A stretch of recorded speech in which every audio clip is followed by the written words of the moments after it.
ఇది పరకాల చూస్తే ఒక్క పార్టీని బతకనేరా అక్కడ చూపించాలి.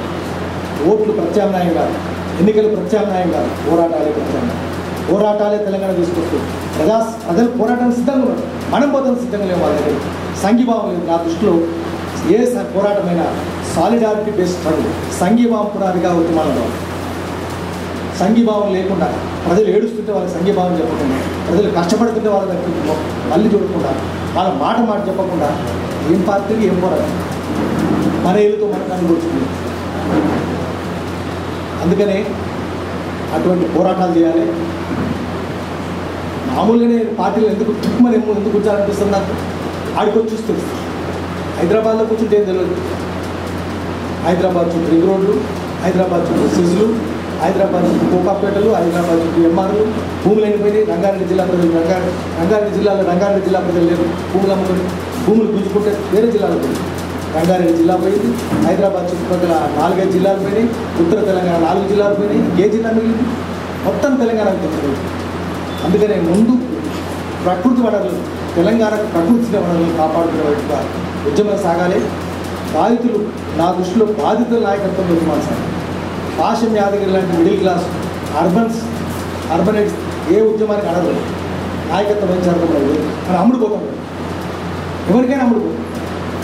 అందుకని శ్రమజీవుల నాయకత్వం, పోరాటం చేసే వాళ్ళ నాయకత్వం, బాధితుల నాయకత్వం, వాళ్ళ నాయకత్వం ఉద్యమాలు సాగాలి. ఈ ఉద్యమాన్ని వాళ్ళకు ముందేయాలి. తెలంగాణ ఉద్యమం అనేది రాజకీయ అంశం కాదు, రాజకీయాలతో కాదు. తెలంగాణ ఎందుకు తెలంగాణ దోపిడీ నుంచి కాపాడుకోవడం జరుగుతుంది. కాబట్టి దోపిడీ గురైన వాళ్ళ పక్కన నిల్చుందాం, అక్కడికి పోదాం, ఈ సీరియల్ చేద్దాం, ఇంకా సీరియల్ చేద్దాం, రకరకాలుగా చేద్దాం. ఇది జనంలోకి తీసుకుపోదాం, జనం చైతన్యవంతులు చేద్దాం. ప్రజల ఉమ్మడి రాజకీయ చైతన్యం, కలెక్టివ్ పొలిటికల్ కాన్షియస్నెస్ అనేది అది పునాదిగా ఉద్యమం సాగాలి. అప్పుడు ఎవరి ఆటలు ఉంటాయి, ఎవరి డ్రామాలు ఉంటాయి, ఏది ఉండాలో అది కనిపిస్తుంది. జగన్ చుట్టూ మనం తిరిగాం. జగన్ చుట్టూ ఎందుకు మనం తిరిగేది? సాక్షి చుట్టూ మనం ఎందుకు తిరగాలి? దోపిడీ దొంగల చుట్టూ ఎందుకు తిరగాలి? అందుకనే మనకు ఒక నిబద్ధత ఉండాలంటే, ఒక చుక్కాని ఉండాలంటే, ఒక మార్గదర్శకత్వం ఉండాలంటే సింగరేణి కాలేజ్ కనిపించాలి. అక్కడికి పోయి ఆపాలి. మనం సింగరేణి కాలేజ్ దగ్గర ఆపాలి. పోలేపల్లి పోయి ఇంకా 600 ఎకరాల భూమి వాళ్ళు వాడుకోలేదు. రామ్కి ఎట్రో అరవిందో ఫార్మా వాళ్ళు ఇంకా వాడుకోలేదు.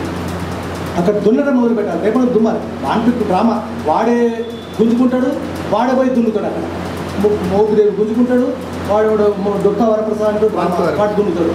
ఇదేం డ్రామా ఇది? మనకు అర్థమవుతుంది డ్రామా. మనం దున్నుదాం, మనం పోయి పోలేపల్లి దున్నుదాం, మనం పోయి కాలకలు దున్నుదాం. ఏం చేయాలి? గీతారెడ్డిని అక్కడ భూములు గుంజుకున్నది గీతారెడ్డి, అంబటి రాంబాబు. కాళ్ళకల్లు గుంజుకున్నది ప్రొసీజర్లు. అక్కడ ఏం చేయాలి? మనం పోయి అక్కడ దున్నాలి, ఓపెన్ కాస్ట్లో ఆపాలి.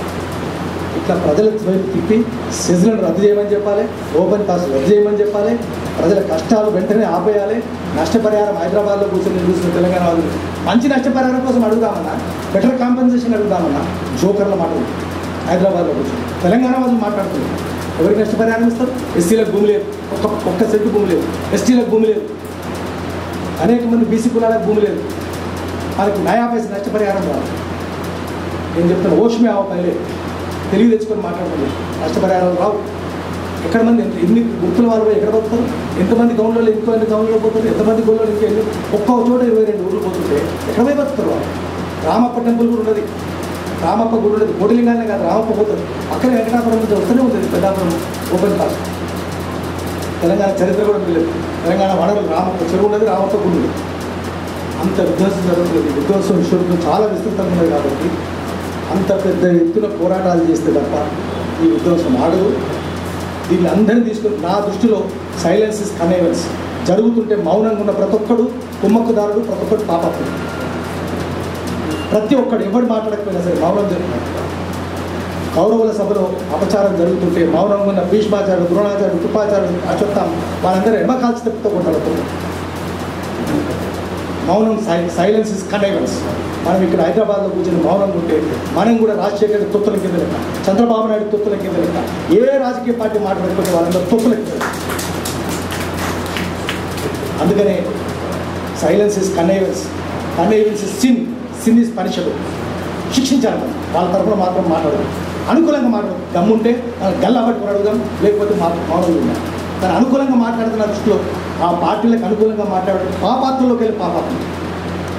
వాళ్ళతో షేర్ చేసుకోవడం కంటే, పక్కన కూర్చోవడం కంటే పాపం ఇంకోటి. అందుకనే ఒక్కసారి రండి, మీరు ఇక్కడ నుంచి ఏం చేద్దామో కార్యక్రమం కూడా పెట్టుకోండి. ఇక్కడ వచ్చి వాళ్ళు ఎడువ మనం ఎడువ వెళ్దాం, కార్యక్రమం కూడా ఉండాలి. కార్యక్రమం అక్కడికి పోవాలి, పోలేపల్లికి పోవాలి, ఆళ్ళకల్ పోవాలి, ఓపెన్ కాస్ట్కి పోవాలి, ఎంఆర్ ప్రాపర్టీస్కి పోవాలి, ఓపెన్పల్లి పోవాలి, అన్ని చోట్ల గచ్చిబౌలికి పోవాలి. అక్కడ అన్ని ఆపాలి, ప్రజల వనరులు తిరిగి ఇవ్వాలి. దొంగను పట్టుకుని అంటే కోర్టు ఒప్పుకోదు. దొంగను పట్టుకుంటే వాడు దొంగిలించిన సొత్తులు రికవర్ చేసిన వాళ్ళు లేదా మళ్ళీ వాళ్ళకి ఇచ్చిన వాళ్ళు లేదా మళ్ళీ వాళ్ళకి ఇవ్వాలి. అప్పుడే ఒక కోర్టు ఒప్పుతుంది. నేను దొంగను పట్టుకుంటే ఎవరినో పనికి మాల నుండి తలమాసిన పట్టుకొచ్చి వాళ్ళతో ఒప్పిస్తే పోలీసులు ఒప్పిస్తారండి. అది ఒప్పుకోదు. రికవర్ అయిందా లేదా సొమ్ము, సంతృప్తి పడ్డా లేదా దొంగ బాధితులు.